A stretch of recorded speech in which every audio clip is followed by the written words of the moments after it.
Find a lazy person to do a difficult job. They'll find an easy way to do it. This is a quote that's attributed to Bill Gates that I hear often and actually rings true when I think about people I look for to solve problems within Service Express. So, look, they're not lazy people. That's not actually true, but the sentiment is right.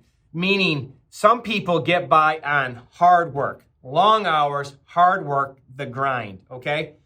And that's good. And you have to have some of that, right? To a point. But as you get into leadership, and especially I found as you get higher up in leadership, if you lead with nothing but long hours, hard work, and the grind for you and for your team, a couple things are going to happen. You're going to get burned out, and we're going to outgrow you. You will not be able to keep up with the growth of the company if that is your approach to everything, okay? And what I find is most of the times you burn your team out doing that. They're not looking for a leader who's just going to pile work on them, whose answer to every problem is to work harder, work longer for everything that comes up. Pretty soon you have no life, right? Now, I'm all about work ethic. I like work ethic, but I don't think long hours constitutes work ethic, right? I think most of the times it constitutes inefficiency.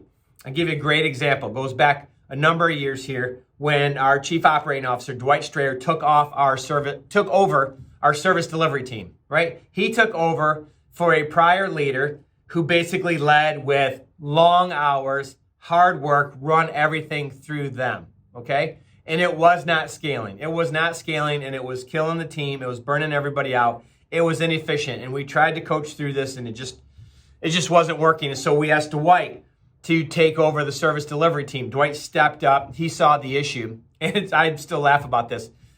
Dwight went a week, and made it a week, and he was getting calls after hours, like every night. We're 24/7. So sort of the mode of the service delivery team at that time in the field was always call the service manager for every problem or issue you have. So Dwight was getting calls at 1 a.m, 2, 3, 4, all through the night, every night. This lasted about a week, and Dwight was like, no way.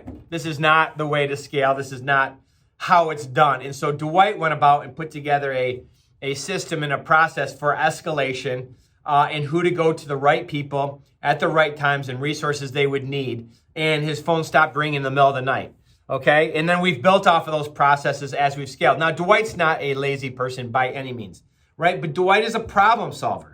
And that's why when I'm going to solve a problem or want some innovation or efficiency, I always involve Dwight, because Dwight won't just say, throw more people at it, work more hours, grind through it. Dwight will be like, what is the big issue that we're trying to solve here, and how can we do that most effectively and most efficiently? Dwight's the easy button, right? And by the way, his teams love him for that, right? They will go to Dwight. The service team loved him when he took over to remove the obstacles, remove problems, and kind of lessen their load so everything wasn't about grinding through and working long hours. And so I bring Dwight onto any team when I'm looking to problem solve in that area. And so leaders, I encourage you, as you're leading, think about how you're solving problems. If it's all just add another body to, that's inefficient, right? Now, of course, there's times you need to add staff, and I don't mean you want to load down your existing team with a ton of work. You got to think, how do we continue to create more efficiency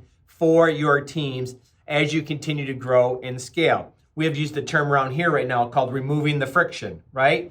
Making it go faster and easier, and that's how we can scale. And I think, like at Service Express, as we grow as a company, the leaders who can solve the problems that way are the ones that continue to kind of grow and advance in their leadership.